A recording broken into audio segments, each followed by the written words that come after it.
one time was the biggest country in Africa. And it's unfortunate that African Americans don't know much about Sudan. And I got interested in Sudan myself because I did my DNA and found out that my DNA on my mother's side went to Sudan. So I became interested in all issues in Sudan. And over the last 7 or 8 years, I've got involved in Sudanese issues. One of my recent encounters was with the foreign minister of Sudan, a man by the name of Ali Karti. I spoke at the United Nations in last April. And after I had talked about the brutality against African people in Sudan, he leaped to his feet. This was in the General Assembly. They had a program on resolution of conflict in Africa, and I was one of 8 speakers that was asked to speak at this program. And I pointed out that the Arabs in Sudan had essentially created an apartheid system, and that they were just as bad as the whites in South Africa, and that unfortunately black people in the United States of America had not really understood the extent of Arab racism. We talk about white racism, but we didn't know about Arab racism. And the way the African people have been treated since the conquest, because that's what it was, the conquest of African people is, for 1,000 years, is a very terrible and horrible thing. It's a very complicated country in many ways because there are many ethnic groups, but the basic division is 15% of Arab people and 85% of African people. That's the basic division in Sudan. And it's an incredible thing because that 15%, just like the 13% of whites in South Africa, they control everything almost. They control the economics, they control military power, they control agriculture, they everything you can think of, business-wise, they control. The Arabs have figured out ways to control it. Now, and the fascinating thing about that country is that the Arab people, some of them look just like us. They look just like other people. Brother Weller, good to see you. They look just like the rest of us. And the problem with that is that we over here get confused. And we wonder what the issue is. But the issue is mainly cultural. And here's why it's cultural. The people who call themselves Arabs in Sudan are people, many of them, not all of them, but many of them are people who have forgotten the language of their grandmothers. These people, they had African grandmothers, great-great-grandmothers, and they forgot the grandmother's language. And now they call themselves Arabs. A lot of them are like that.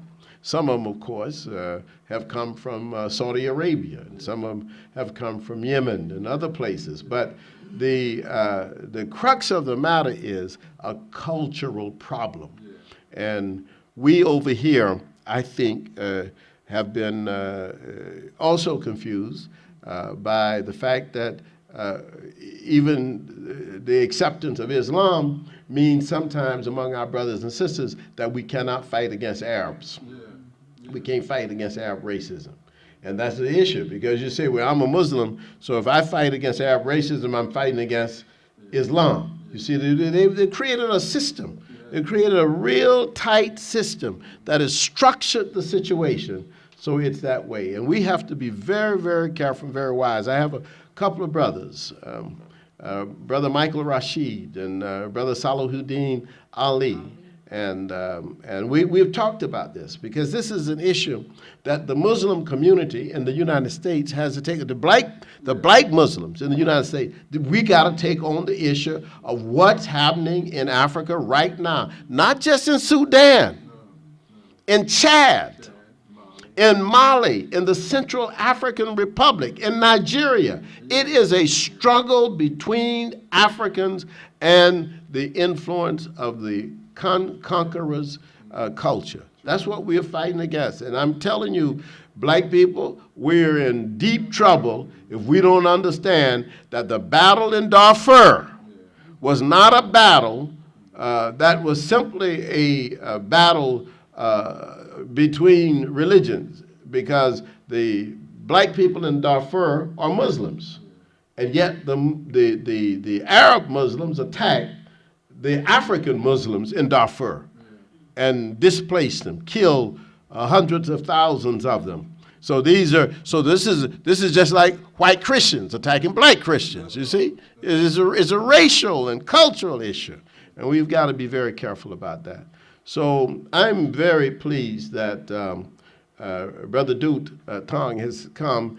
And Brother Doot, if you could just give us some introductory words about what's going on, how you see the Sudanese situation, that would be very helpful to us. Okay. Thank you. Thank you.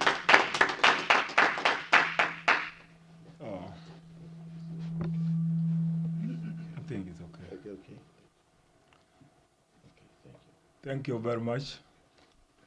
Brothers and sisters, thank you for having me. My name is Doot Tong from South Sudan. I've been living in the United States for about 10 years. I'm here with my family. I live in Connecticut State. I do really appreciate the commitment of Dr. Asante and the awareness of each and every one of you to understand we have come here just because you guys are here. In addition to that, there is nothing that could be done unless you know what you need to do. So a little bit mention about what is going on in South Sudan. Before Sudan split into two Sudan, it was just a matter of luck, education, economic, and the world power we do not have. So we ran away with what? Just ran away for life.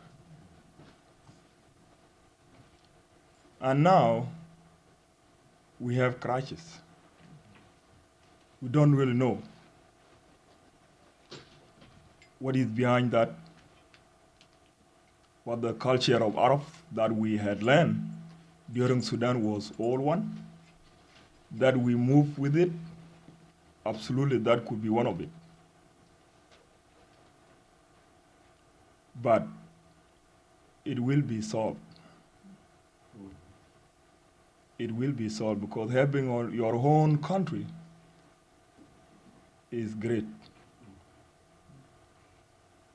Some of us wouldn't accept to leave, to divide Sudan, to leave Nova, Darfur, and other ethnics behind.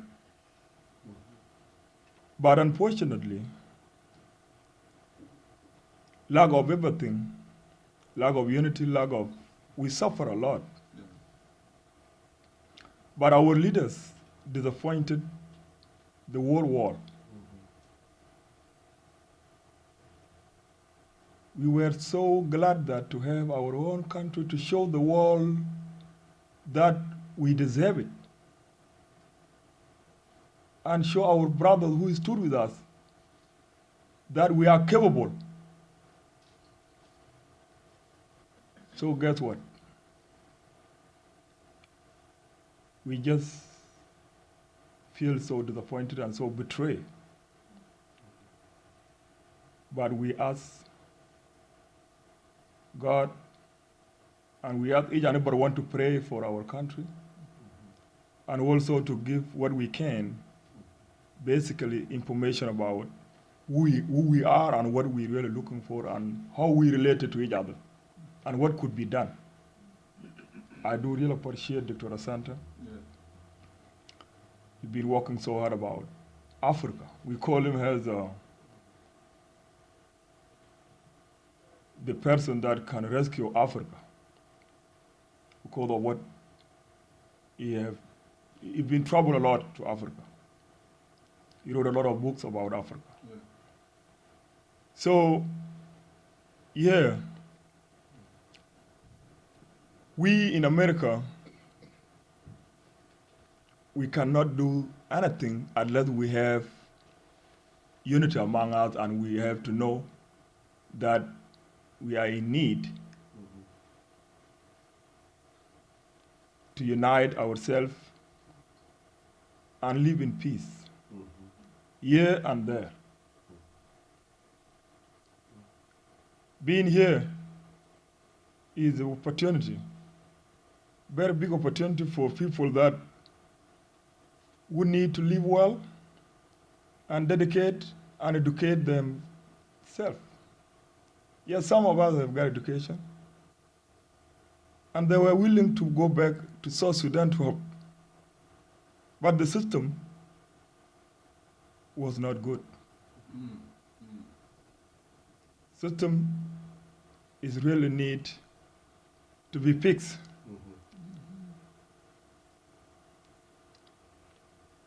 We have to have a constitution of which everyone must express, and that is the reason why we ran away from Arab. Yeah. It's just because we've been mistreated. So we don't know what happened in our government, but we have to know now. Sure. We are willing to know, and we call for peace. Because without peace among us, our country will go. And we pay for it. We pay a lot. For 20-something years, we've been fighting Arab. No one even knows. Unless when we came here, we tell people about what is going on in South Sudan. But before, no one knows. Those who are aware of, those are the politicians that don't really care about the humanity. But those ordinary people that who really care, and goodwill people, whether they are white or black, they do not know. But we are glad that God brought us here to let you guys know that we suffer and we need help from each and every one. Having information is great. You gotta talk to who you know, and then we may find a solution. They say that African problem need African solution. But if our people are greedy, they just need money, they can't bring a solution. Look at the disappointment that our government did. Those tribes that are fighting today, Nuer and Dinka, they are the tribe that confront Arab for 20-something years, plus another minority tribe. But these are the major tribes. I would have not said that other tribes didn't contribute, but the big number was from them, as a very big tribe. If they didn't learn in that period of time, 20-something years, let's just say 50, more like then there is something wrong. That's right. There is something wrong, and we wouldn't allow that to happen. The image of Rwanda, no one believed that we were to see it in South Sudan. But it happened. Now we are in process that to call for peace and rescue those who are dying at the hand of the leaders that who do not know how many colleagues died in war. That's right. And if they remember very well, they would have not allowed this to happen among themselves. That's good. Thank you. They take division as the solution. That's right. And everyone, woman, children are dying. And those are the future of the country. And they are leaders for tomorrow. And those are the people that, all of them, they're orphans. Their father or mother died in war. Yeah. Would you believe that you can knock your chest and say, oh, okay, I liberate this country? How about your colleague that who died? Do you think that you are greater than that person who died 10 years ago? And you know very well whether he's a child or a woman or old man. You left to money. You left to educate them. But not just because you are better than them. So right now, the help we are looking for is how to bring the equality and understanding among themselves so that the country would have not be hijacked by honor, greedy, for the Arab that are behind that. Imagine country which does not have yet the border could fail in such a situation. It is unbelievable. I've been to Sudan before independence. And the situation was not, I was not really happy, even before independence. But when independence comes, we thought that it will actually motivate and bring unity so that you can prove it to the whole world that this is what we've been looking for. Now, we need not to carry the blame, but this week, we cannot stop again. We wake up and we need not to stop. We need to involve until we save life. Thank you very much for having me. I appreciate it. Thank you, brother. Thank you, brother Dude. He gave us a really sober understanding. Now let me try to give you an African American interpretation of this, because he did a beautiful job. The South Sudan, which is like a third of the old Sudan in the south of the country, is one of the richest areas in Africa. It's very rich. Rich in oil, rich in agriculture. The northern part of Sudan is quite dry. This is a rich area. That struggle, that's about 50 years old, was led by one of the most charismatic leaders of Africa. His name was John Garang, G-A-R-A-N-G, John Garang. And John Garang was a masterful, brilliant warrior, war leader who fought against the Sudanese army until he was able to gain liberation and independence for his people. He died just after that, or just before. But here's what happened. The two largest ethnic groups in South Sudan, the Dinka and the Noa, these are the two largest ethnic groups. And they are historic people. They're very ancient people with great history, great culture, stretching all the way down the Nile. I mean, they're mighty people with mighty armies, and their contribution to culture, particularly philosophical culture and spiritual culture. These are really great traditions.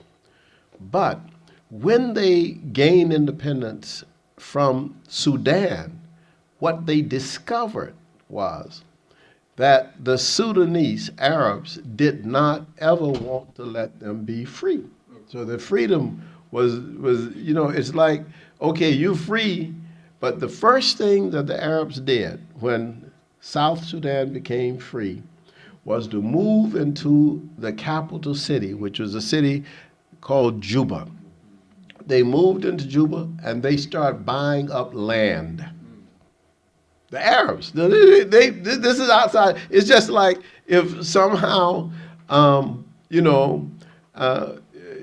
you gain your independence from somebody, but then before you know it, they come in and buy all the land, all the businesses, they own all the stores, and you were supposed to be independent and free. This is exactly what they did. They went and bought it.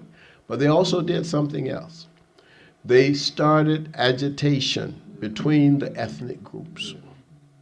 This is one of the things. And then, of course, some of our people easily succumb to the agitation, and they began to be actually people working against themselves. The president, Salva Kiir is his name, K-I-R-R, Salva Kiir. And the vice president, Rick Machar, M-A-C-H-A-R, had a falling out. And one represented one ethnic group, one represented the other ethnic group. And then when they fell out, the vice president, Machar, just simply said, okay, I'm gonna take my marbles and I'm gonna go get my warriors and we're gonna fight against you. And this, of course, is encouragement from outside forces. This is why we have to be so wise and careful. They have in their hands, just like Brother Dude was saying, they have in their hands independence and freedom. And now, because of the intervention of other people and the greed of some of the leaders, now you got fighting between them. And I just read today, Obama just said that he's going to authorize that there should be sanctions against any country that tries to undermine the independence of South Sudan. Now, I don't know what that means. I don't know whether that means that right now there are other forces outside of the ethnic forces in Sudan that are trying to come in. Africa is the 21st century. I'm telling you, it is the 21st century. There is no place in the world where you have as many raw materials, as much wealth, that basically is unprotected. That's what scares me. Why can't we protect ourselves? Come on, black people. I don't understand it, man. Come on. Why can't we protect our own interest? The Chinese are all over Africa. And the Chinese are making deals between South Sudan and Sudan. They're playing them against each other too, because they want the oil and they want the resources. So they are there. Everybody's there. The Japanese are there. Of course, the Americans have always been there. America has participated in 547 incidents in Africa over the last year. They participated in these events. America has been active everywhere on the continent. And the activity of the Americans on the continent is one of these issues and problems that we have to always be aware of and always see that is the fundamental issue that we have to look at. Because this is the real deal, and it just seems to me like the brothers are coming in now. Brother Tanutamon, how you doing there, brother? All right. This is a brother coming in from Sudan who will also, I'm sure, have some words to say. Tanutamon is one of the great historians and leaders of the Nubian people and Sudan. We're happy to have him here as well, who has spoken a lot on this issue. But the fundamental thing is that we need to protect our interests. And the water power in the continent of Africa is enough water power to really give energy to half of the world's people. That's how powerful Africa is right now. And the mineral resources are outstanding, particularly in this age of technology. There's no places where you can get the technological minerals that we have on the continent of Africa. I mean, the things you use in your cell phone and all that stuff, titanium and all that stuff, that's African. And this is deep and it's profound. And so we're really pleased to have that, to understand that particular issue and to see and recognize that those are the issues that are at the core of what we are to do and what we are to think. Brothers and sisters, I just want to let you know that Brother Bolgadeng has just walked in. And he got a haircut. We didn't even recognize him, Brother Duke. Brother Duke, we didn't hardly recognize him. He said, he's looking good. He come back from South Sudan to tell us the story of what's going on in South Sudan. So we're happy, and you can come and brother and just give us. You can come on up and just he's been about 9 months. He was here the last time, so that's right, brother. Good to see you. Welcome, brother. Thank you very much. Thank you. So we're really happy and delighted that he's here, and we've been waiting for you, and I don't know what you want to do. We're going to just let you go ahead and say anything. Do you need anything on the? Okay, not at this time. All right. Thank you very much. You want some water or anything? You okay? Thank you, brother. Brother Bolgadeng. Thank you, brother. Thank you. Oh, this is great. You want to put this up? Okay, that's fine. Are you sure? Okay. Thank you.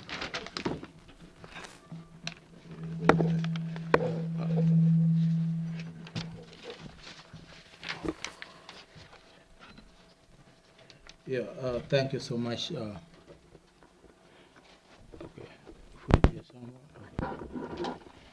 Is that okay? Yeah. That's fine. Yeah, okay, good. Is that good? Okay. Yeah, thank you so much, brothers and sisters. Yes, I'm so sorry that I'm just running late. Forgive me. It was a long drive, and also traffic is so bad. Just from Richmond, Virginia, across to DC is not easy, but forgive me for that one. And I thank you all for being patient and wait for me. I didn't know that I was there. I'm that unique person. I'm just an ordinary guy, I believe.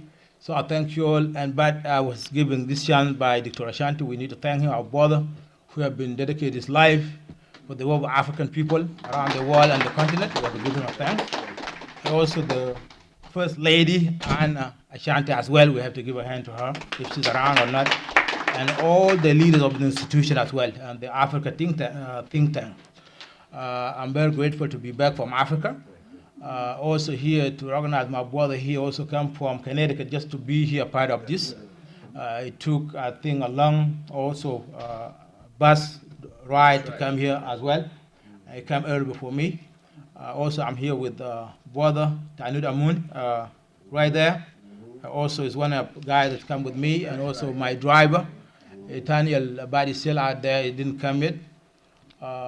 Also, I will just try to wrap it up, and also I can give them a chance to say something. If there's anybody can say something. I was asked to come back by Dr. Asante as soon as I went to South Sudan last May 2013, I believe. Very much I went to do assessment about the situation in South Sudan, and also for me to have a clear idea about what's going on in that nation after we got independent from the North. It was long war, and I thought it would be good for me to go and see in my own eyes so I can be able to give the feedback to my brothers and sisters who have been concerned about the continent, as well as the new nation. I was born in 2011. Just to let you know that the historical of Sudan, as you all know, it goes back to the Kush historical time of our life. Most of us become ancestors of that fathers, and we are here today. Our fathers have been struggling against the Arab oppression for more than a decade. We got independent, but when we got independent in 2011, we did not have a plan B. It was a plan A to get independent. But the plan B, what are you going to do after becoming independent? It was a big question, and no one have answer for that. And after that, we got involved with so many disadvantages. We have the wall coming in a new nation, pretend that they try to build, bring a development, which was not really a development, but they're coming to loot another way around, and people do not aware, because you have the people in Africa continent, in South Sudan, who have resisted against the oppression. They never open up the outside wall. They don't know anyone that look like. The more they see you are white, they think that you're an angel from God. And they don't know that a white person is a human being like I and you. That's right. That became an issue. The first time they see a white man is 2011. That's right. And the first time on people who resist against the Arab who are light skin, some also had never got a chance to meet the Arab face to face until we got independent as well. They got to see. Because these people, they were actually running, hiding in the bush for longer centuries. Yes. The beginning of the Africa. They heard about the white man. There's somebody called white man, but they never know. In our language, they call him Matwangdit. Matwangdit means the white man. Matongi. Matwangdit, yes. Matongi. Matwangdit, but in Arabic you call, Kawaja. So that became an issue. So after these people come in South Sudan, after we got independence, they come in, the foreigners from different countries, of course, indeed. The Arab always try to come in and they say they want to do business. In the meantime, they set up to create a conflict among the ethnics in the Africans. And we have also Chinese coming in, pretend to build something. That's right. And we have the Europes from all the European countries coming in, and they pretend they're gonna do a development. We have the United Nations mission in South Sudan, pretend they say they're gonna do something. That is actually have been assumption of our leaders after we got independence, South Sudan leaders.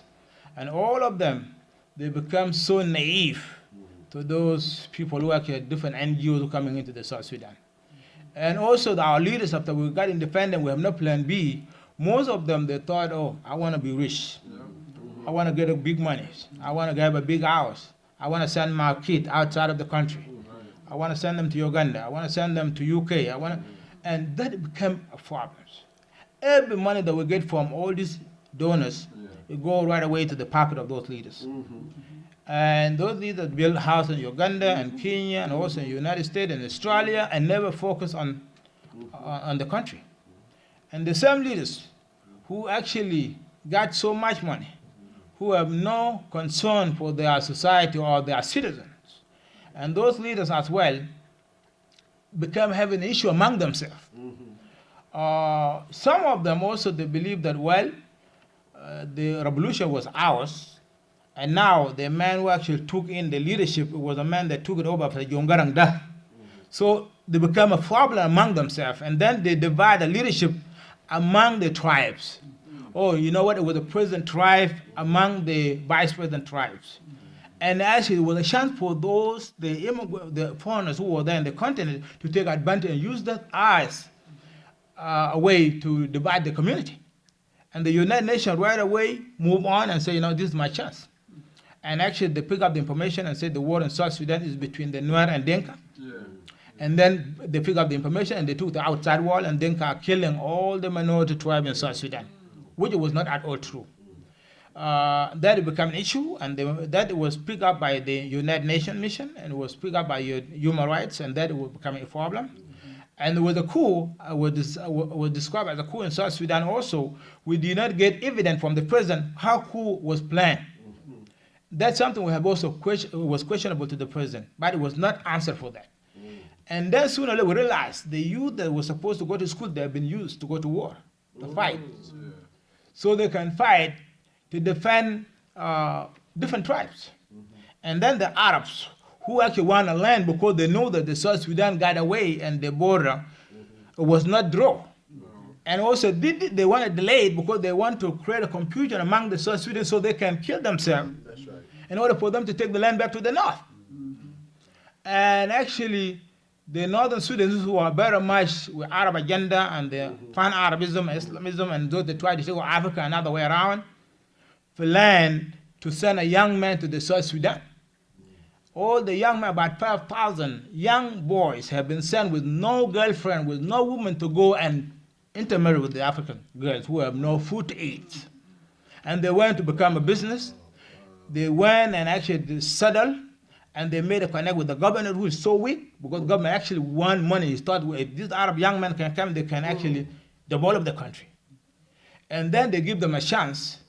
And these young boys, when they come in, they ask for intermarry with African who actually very much women and children, and actually they broke down the community.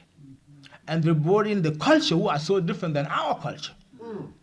And they brought in the same Arab language, and they say, in your land, you cannot speak your own Dinka language or your Nuer language, you have to speak in Arabic. And our government also was so denial to his own culture and his own language, and said the English is supposed to be the first language in South Sudan. Well, we are not English, man. We are not Europe. So why would we adapt the language? It's not ours. The God who is so, with his infinite wisdom, God with this great wisdom, who created us as African and give us a land. And that land is give us the languages of those people and said, this is your land and this is your language. But our people have denied that language is not actually legitimate. We have to adapt English as a way for us to be a part of the world community. And then it became a disaster. Because the government and the leaders, they have connection with the Western communities, and they disconnect with the community in the grassroots. Because any message that delivered by the government have not connect with the community. That also brought a chaos, misunderstanding among the community, and war have been declared between the groups. And then the vice president pick up the gun, and the president tried to abuse also to pick up the gun with the fights. And that displaced about what? About 5 million people have displaced now in South Sudan, went to different countries, where about 10,000, 20,000 died with no reason, a war that between black against black. A war was not supposed to be fought in the first place. We sat down and they discussed it. It would be an easy war. But actually, the enemy from the north did that in order for them to be benefit from the war. Because the north, actually, because the two tribes in South Sudan, especially the two ethnics, Dinka and Nuer, are brothers. In the history of the African, they call it Nilotic tribes who live upon the Nile Valley. And most of them, they own the cattle and they also depend on agriculture. And this is the most strongest group in that region. If they're able to hand up and finish themselves up, that means the North will have a chance to control the minority who are so weak, and then we'll take the land back. That was the plan. And our leaders do not understand the plan of the North. And the plan of the North also was trying to be friendly with the leadership in order for them, for leadership to crush their own brothers. And then brought him close to take advantage of him in order for them to take that land. That is an issue. Also, we have our brother from the West Africa, from the Uganda and Kenya, who have no mindset of Africa. They lost their identity. They see themselves as the Western, and they want to see themselves as the white boys of the African, being white mentally, not by color. That it become an issue. They're coming with the European mindset to oppress their own brothers and sisters, and they pretend to doing business, but they were not doing business. They were looting. That it become also another challenge in our community. And also coming in our community in Dinka culture, which is I appreciate a lot. We also, when we try to date a woman, we always try to, it's by something. You cannot just take somebody girl without nothing. It's a part of the development. It's a part of the culture. So we try to maintain that. So they come along also try to disrupt that and try to bring in, it should be a girlfriend and boyfriend, and that it become an issue in the community. So the issues now in South Sudan that what I see so far is that the country has been controlled by the foreigners, and also the United Nations become the government of the South Sudan. And the South Sudanese are leaders who are so weak, because when they see somebody just look a little bit light skin or white, they have to bow down and worship.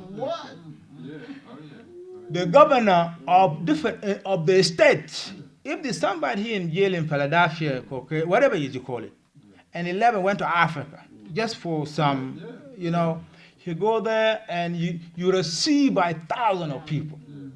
Because you are a white person, you're coming to help them and rescue them. He just got out from jail.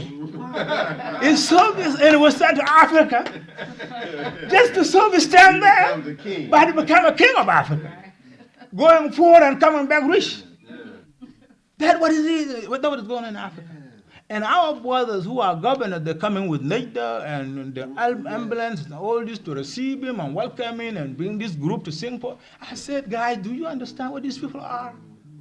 I said, you know what? Even though they are not American, but they're using America to abuse America. They're coming from Europe, from French, from Belgium, from, you call it, in all the Europes, who have no food to eat. Yes, yes. And they run toward Africa to get food and loot them and come back so they can be rich here in the West. That is the issue that we cannot define, because our people are not capable mentally. They are very much weak mentally, and they need education that it can actually very much to realize who they are.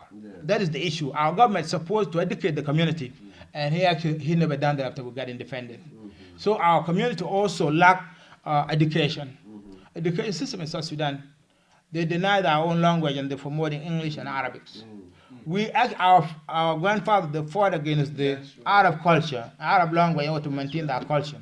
That also now become perish. We adopt the language that we refused and we resist against it. We took arm against it, and now we accept it peacefully. We have English and never been introduced, now become a language of the school. Now the kids have a gap between kids and the families. They cannot negotiate because the kids see themselves they're better off than their mothers and dads.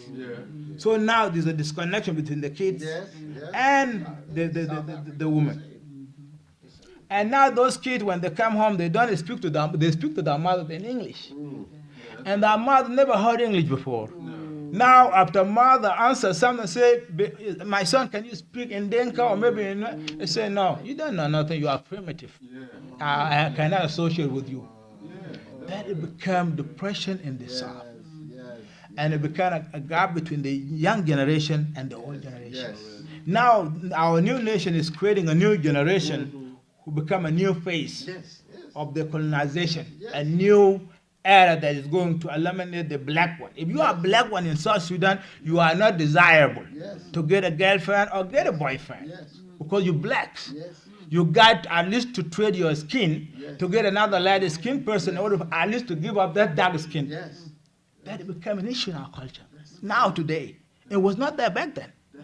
So they declared a war of ideology and culture and language, and now we have education have been adapted, and the kids have been promoted to become Western, and unfortunately, even though that the culture we adapt in America, it never been the positive one, it's the negative one. So this is the issue that in education level, we need a lot of help, but we could not get any help to, and the government also is not willing to do something about that. This is the form of South Sudan concern education, and also also the agriculture. It became an issue. Government, after we got independent, the government was not able also to provide tools so we can be able to grow a food that can help the population. That also became an issue. And now our people are suffering from the anger and empowerment, and that's the issue that we are facing. Also, we are facing the health in South Sudan. The government did not take care of it after becoming independent, and now also we are in that crisis as well. Our people are dying every day. The women are dying, miscarriage, the babies, they always die with the young kids, and malaria and typhoid become an issue. So we're losing the children from the young ages, we're losing the mothers, we are losing the young folks, and also the people who are serving in the military as well have nothing to provide by the government so they can be able to go and fight the war they're supposed to fight. You've been fighting like a guerrilla, you don't get paid from the government. for more than 10 months, you have no get fed, and you have family to raise. You have kids to raise, and you have nothing. That is another also issue that is challenging in South Sudan. And the social instability that brought by these groups that I mentioned, it became a danger in our community.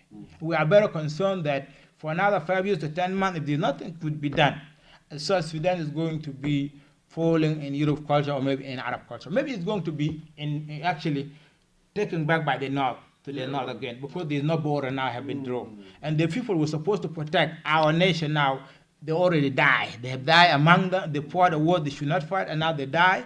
And I don't think that if there's any challenge from the North, no one can be able to stand up to fight that war. And the youth that who they were in school also, they actually have been recruited to go to war in a young age. Those who were born in 90s and 20, and actually very much now, they lost their lives. So what we are asking from the government of the people of the United States and other folk that we believe is that for the United States or United Nations that went there, what they were doing there is not the United Nations mission in South Sudan. And what the United States government do not understand, what the United Nations is about. We do not know that United Nations mission it was to maintain the peace and also to observe. That's what I know so far. It was not to go and change somebody's culture. It was not supposed to go and involve in a war you should not involve in. So now this is the thing that they take advantage, and also changing the laws of the community, because our government have no institution have been set up. They just sitting there. No, most of them, they come from war and they cannot even read and write. And they cannot give a chance to somebody like me or like that guy to go and take advantage so they can have the community. They sit there, they don't do nothing. If they have a laptop, at least what they can do is just play some in the office, and then later they can go home. This is the issue. So we need a lot of support as the government of South Sudan now is going through, and we don't think the government that is serving us now is going to serve those people. We're asking the international community and also the world community that in African community, we need this government at least to go. Both of them have killed the kids, and they destroy our land, they give away our culture, they give our language, they give what we fought for. Now what we ask for the community, international community is for them to sit down and give a chance to those who actually can lead the people of South Sudan. That's what we've been asking for. We've been going around, we've been talking to people. And actually, what I have seen in South Sudan is that the empowerment that is taking place and the anger that is taking place and what is starvation that is going to take place this year is going to be so much to the point where our people are going to lose them again. And those women that are left behind me, because they go about 3 days to 5 days without food. So you ask yourself now, this starvation starts from this month, which is actually we are in April. In South Sudan is a raining season where it's going to be even worse. So how can they going to survive? That is the point we ask ourselves every day. So this is the thing that we are concerned about as community leaders. We organize ourselves. We try to figure out what we can do to help the community and to help the people in South Sudan. And we are asking our friends and sisters to help us the crisis we are in South Sudan. And just to let you know that my attitude and why I'm here is that I was not able also to come and speak about only the South Sudan, because I see myself to fit in a vision that I believe our ancestors have fought for, a vision of Africanism, United States of Africa. That's right. See yourself, when you see a black man, you see your sister and your brother and your sisters. It should not be like, oh, he's a Denka, oh, he's a Nuer, right. Oh, he's this. That doesn't make it doesn't fit in my struggle. That's right. And I believe we should unite as African and work together as African. And also we should react to African world so we can build African world that we need to build. That has been our vision. And also I was very grateful to be here always with Dr. Molefi Asante, who taught us so much about what we can do to move Africa a better place and to be in the better world that we need to be in. And what we are lacking over there is education. Education that can define us. Who are we? The problem that what I have seen in the world is that people think that the African know better because they live in the continent, which is totally wrong. We don't know any better. Therefore, we did not know any better because the enemy actually marginalized us and denied us access to our own background history. We do not even know. I learned about my own background here in this institution. I did not know anything. That means my mom and dad, they died when they did not know them. So what was the war? So and now what we need is to use this tool we have in the institution and take it back to the continent so we can rescue the continent.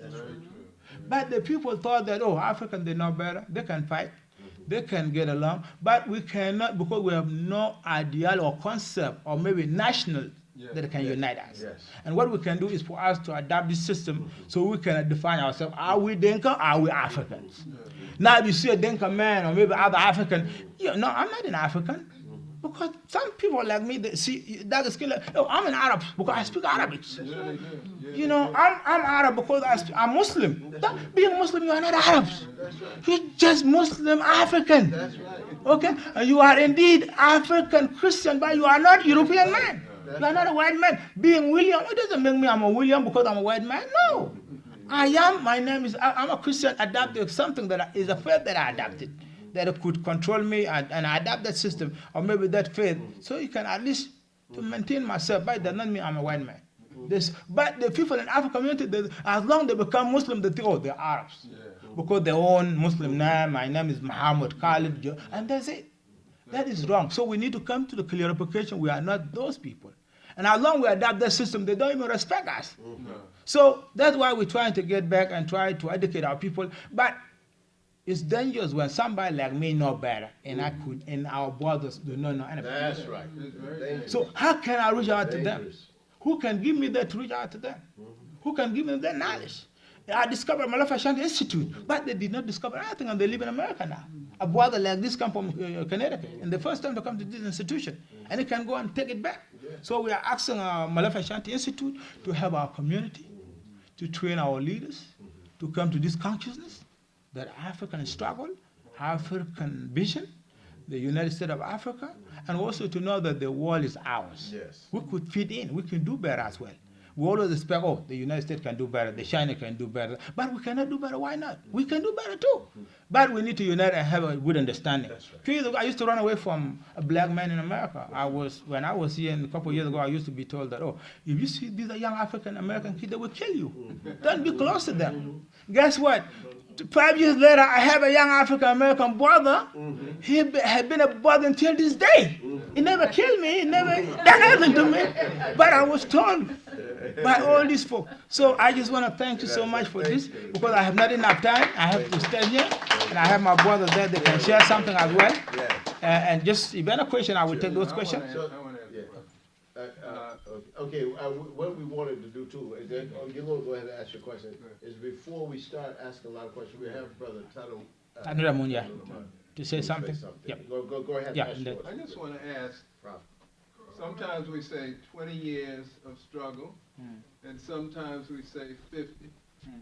I was in WOW in 1972, and I met the Anyanya. Nyanya Are one. you familiar with Yes, Nyanya? correct. Yeah, Nyanya one and Nyanya two. Yeah. Yes, They were the beginning Of of the- the struggle. correct.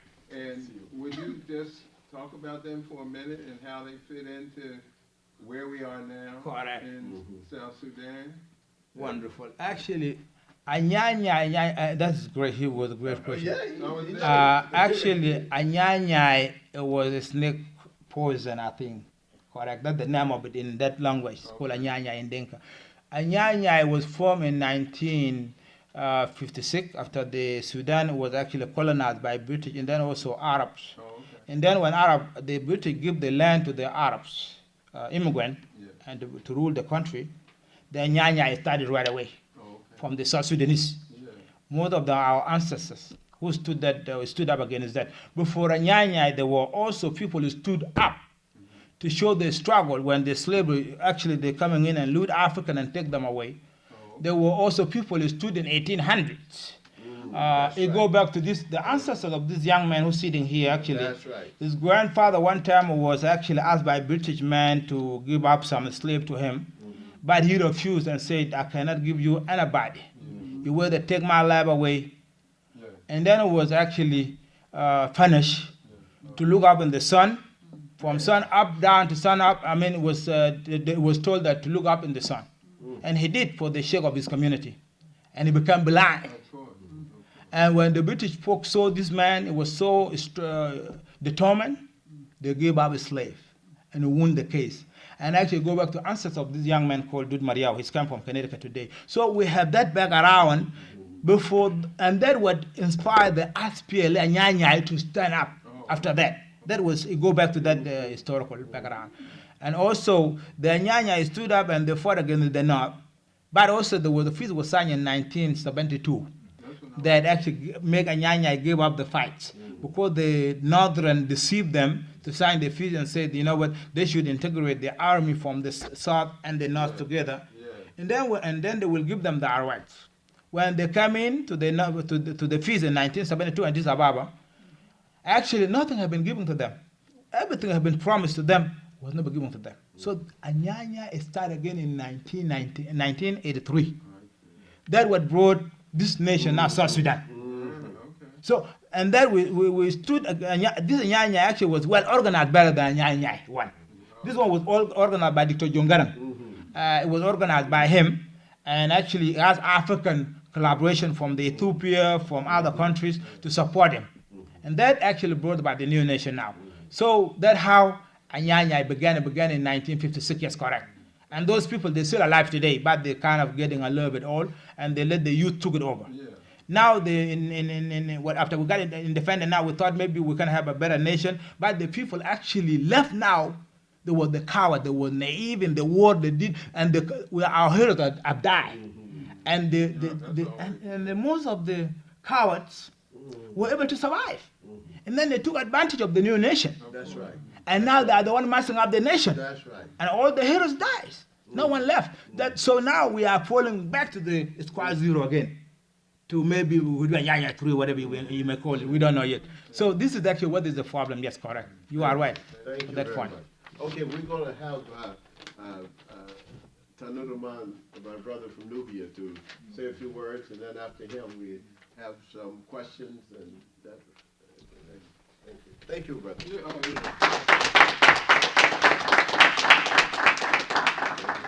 Thank you, Professor Molefi. We apologize again for the delay due to the traffic. We was driving as usual, Germantown, and my brother Yehuda, Ben Yehuda, was driving. What is he? Italian. And Ball guy with me and said, we saw African American ladies and men dressed like Arab. A black woman dressed completely black. You can't see her face. You can't see. It's just a black thing moving. And a black man dressed like Arab. And I bring to attention of my brother Nathaniel Ben Yehuda, and I said, look at this, what's happening. This is a big problem.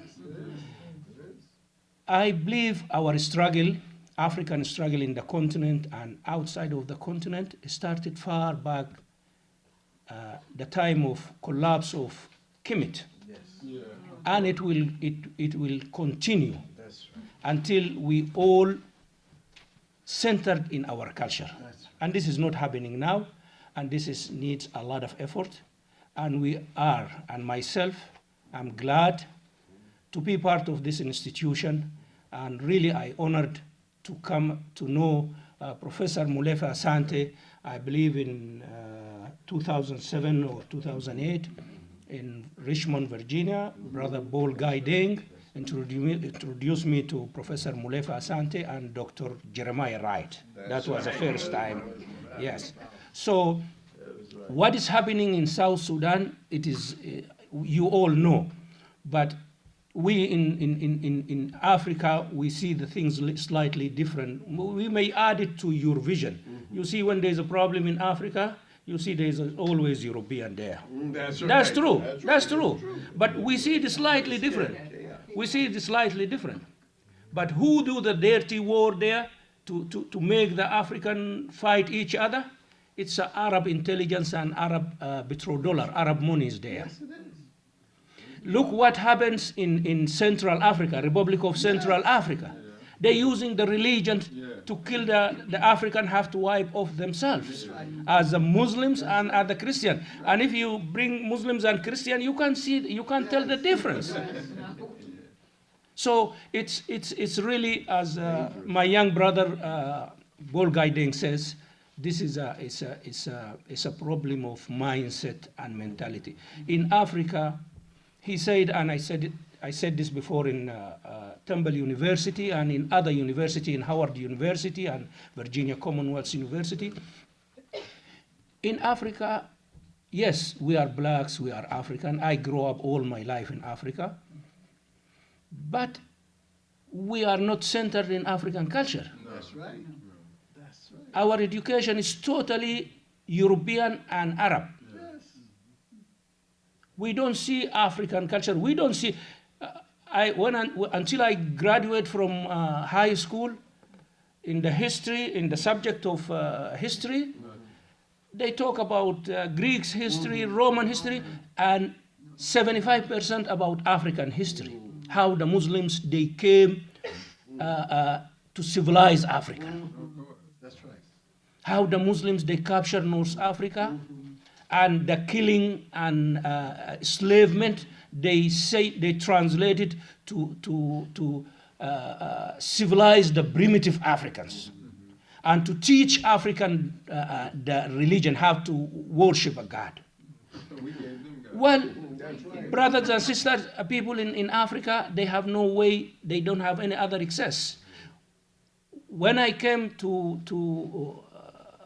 I read a lot of books, some of books of Professor Molefi and Dr. Ben, Yusuf Ben, and George James, yes. Stolen Legacy, and Dr. Vinge, and all these scholars, African American. We don't have these books. And they don't allow us to have these books in our countries. That's right. Because we have to go by design, what our masters put for us, the curriculum. Yeah.